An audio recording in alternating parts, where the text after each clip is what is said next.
They have their own space center there. Oh my goodness. I don't know where that came from. I don't either. Let's not investigate it any further. We've got a lot of sunshine, a lot to get to in the next couple of days with some big changes headed our way. First, the line of storms that swept on through early this morning brought us a good soaking rain, some severe weather, thankfully not much of an outbreak of severe storms, and colder air right behind it. Temperatures have been in the 50s all day today, but our high for the day was 74. That was as the line first started to move in. Our temperatures kind of spiked. That was what we were trying to avoid, getting into the warm, more humid air. That's what allowed for more instability and more of those severe thunderstorms, which again, thankfully was not much of a widespread issue for us as that pushed on in. And now that that is clear, we'll have another couple of quiet days. In the 50s outside at the moment, winds are still pretty brisk, but they will be settling. And with clear skies, less humid air, and lighter winds, our temperatures will be getting colder. And we're expecting 30s on both sides of the lake with a light freeze on the north shore. Here is that vigorous upper level system with now severe weather across the eastern seaboard. But on the back side of it, we were able to drag down some very chilly temperatures. You go across the central plains, teens and 20s. This is air coming out of Canada. Eventually, though, we're going to start to see some air coming out of the Arctic, which will be making its presence known across much of the nation. All of our storms now along the east coast, and we will enjoy a clear night tonight, but a colder night as temperatures will be falling into the 30s. High pressure is going to keep us under mostly sunny skies during the day tomorrow. We'll likely start to see probably more high clouds at times during the day on Thursday, and then into Friday, here comes our next weather maker.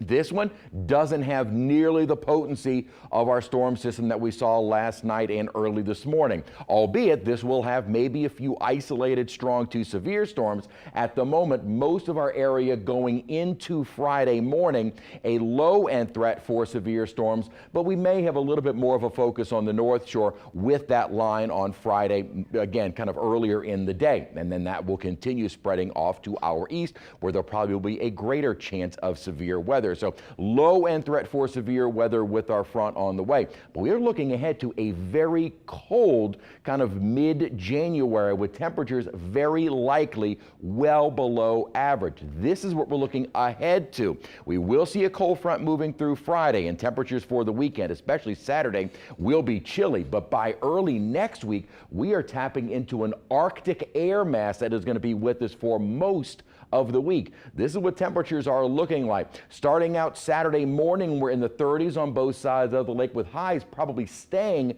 in the 40s all day Saturday. We'll see a slight bump in temperatures as we head into Sunday, probably into the lower 60s. And then here comes that Arctic air mass. As we start the day Monday, we're in the 30s. High temperatures probably not warming much at all. And as we get the day started on Tuesday, we are looking at 20s on both sides of the lake. With that front that moves in on Monday, again, kind of bookending our weekend with fronts again, not expecting severe weather, but cold rain and also some sub-freezing temperatures. Will that cold and rainfall overlap enough to bring in maybe some wintry weather? Right now, the GFS maybe right along the Mississippi-Louisiana line. Some of that colder air could make it far enough south to allow for some of that to change over. The Euro actually not quite the same with the timing, but is indicating maybe a little bit more widespread. Rainfall overrunning, colder air moving in, and maybe some of that changing over. So there is a chance